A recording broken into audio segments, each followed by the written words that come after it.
Hello students. Now I will explain your chapter with your NCERT textbook. You can see on your screen this is the chapter number 8 which is name is motion. Student ये आपकी NCERT का page है आपके chapter number 8 का. इसका नाम क्या है? Motion. Now we will study with our paragraph first. In this paragraph we can see that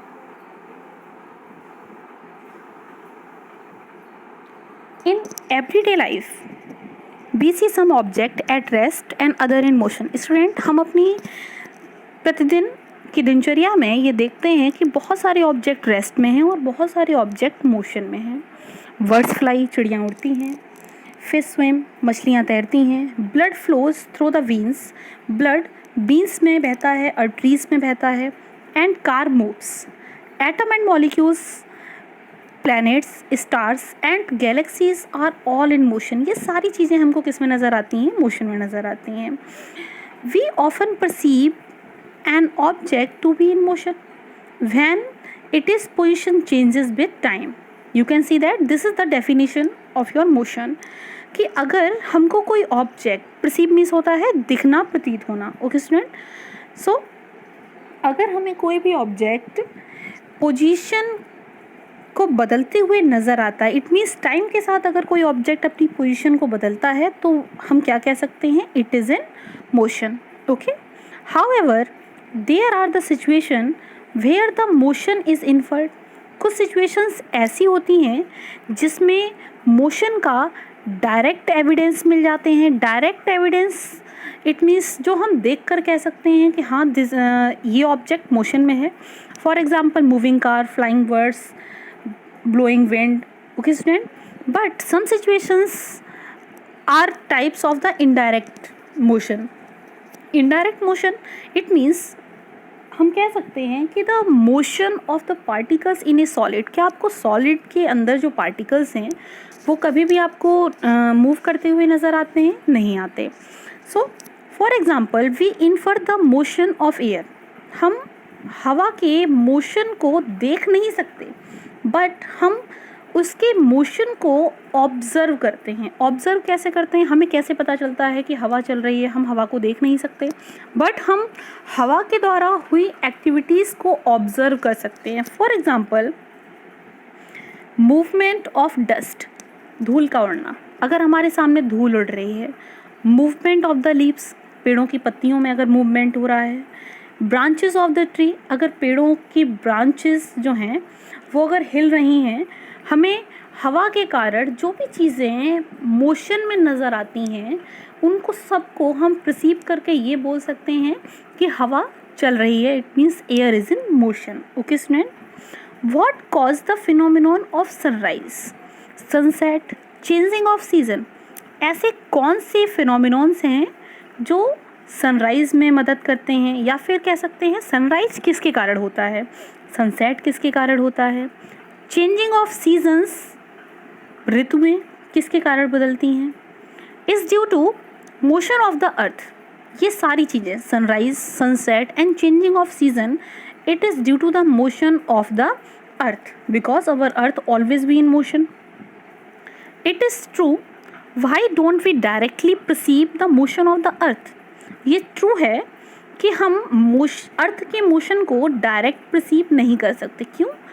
because we are on at the surface of the earth. हम अर्थ की ही सरफेस पर हैं. अगर अर्थ मूव कर रही है then we also move, but हम उसके मोशन को ऑब्जर्व नहीं कर सकते. हम मोशन को ऑब्जर्व तब कर सकते हैं when a thing changes its position with its surrounding. But earth पर जितना सराउंडिंग है वो अर्थ की सरफेस से अटैच्ड है. सो अगर हमारी अर्थ घूम रही है तो सराउंडिंग ऐसा नहीं है कि अपनी पोजीशन को छोड़ के कहीं चला जा रहा है. सराउंडिंग एक स्टेबल कंडीशन में अर्थ की सतह पर ही मौजूद है, इसलिए हमको अर्थ का मोशन ऑब्जर्व नहीं होता.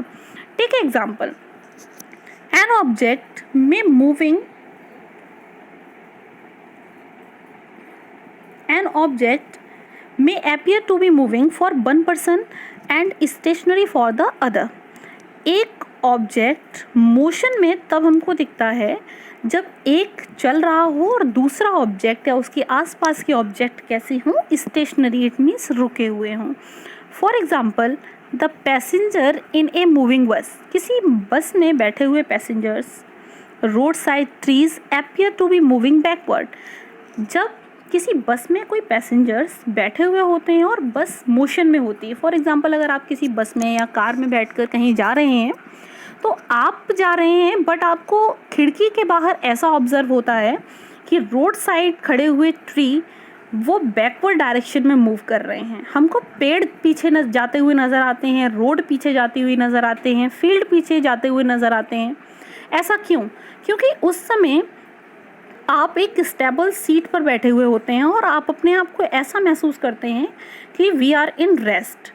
सो यहाँ पर एक ऑब्जेक्ट स्टेशनरी कंडीशन में है और एक है मोशन में, इसलिए आपको वो road side trees backward direction में मूव करते हुए नज़र आते हैं। Okay, now a person standing on the road side, अगर कोई व्यक्ति रोड साइड पर खड़ा हुआ है, perceive the bus along with the passenger as moving, वो किसी बस को जाते हुए देखता है तो उस बस में बैठे हुए अगर पैसेंजर उस व्यक्ति को देखेंगे जो रोड साइड पर खड़ा हुआ है, हमें वो व्यक्ति पीछे जाता हुआ नज़र आएगा। Okay, now however a passenger inside the bus sees his fellow passenger to be at rest, bus में ही बैठे हुए पैसेंजर अगर एक दूसरे को देखते हैं तो वो सारे रेस्ट में एक दूसरे को ऑब्जर्व करेंगे। Why do these observation indicate, ये सारी ऑब्जर्वेशन हमको क्या इंडिकेट्स करते हैं? So let's student, most motions are complex, बहुत सारे मोशन नेचर में कैसे होते हैं? कॉम्प्लेक्स होते हैं। कैसे कॉम्प्लेक्स होते हैं? देखिए एक एग्जांपल हम लेते हैं। फॉर एग्जांपल आप अगर कभी ट्रेन में बैठे हुए होंगे और दो ट्रेन एक दूसरे के पैरेलल अगर स्टेशन पे खड़ी हुई हैं, अगर एक ट्रेन मूव करती है, मतलब आप कह सकते हो कि अगर आप एक ट्रेन में बैठे हैं और आपके साइड में एक और ट्रेन खड़ी है, अगर पहले दूसरी वाली ट्रेन मूव करती है तो आपको ऐसा लगता है कि आपकी वाली ट्रेन चल रही है, बट ऐसा नहीं होता। क्यों? क्योंकि उस समय हमारा दोनों ट्रेनों के रिस्पेक्ट में जो ऑब्जर्वेशन है वो रिलेटिव है। इट मीन्स मोशन दूसरी ट्रेन कर रही है और ऑब्जर्व हमको हो रहा है, इसको कहते हैं relative motion student. Okay, so some many rotate, some object में मूव इन स्ट्रेट लाइन, कुछ ऑब्जेक्ट स्ट्रेट लाइन में मूव करते हैं। अदर में टेक सर्कुलर पाथ, कुछ सर्कुलर पाथ में मूव करते हैं।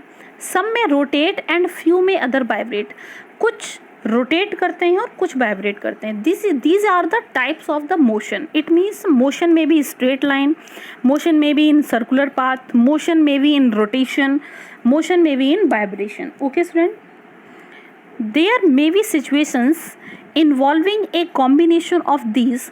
In this chapter we shall first learn to describe the motion of object along a straight line. इस चैप्टर में हम क्या पढ़ेंगे? ऑब्जेक्ट का motion in straight line. Okay, we shall also learn express such motion through simple equation and graphs. हम इसमें object के motion को ग्राफ और सिंपल मोशन की इक्वेशंस के साथ भी एक्सप्लेन करेंगे। ओके स्टूडेंट, आज के लिए इतना ही, आगे हम नेक्स्ट क्लास में पढ़ते हैं।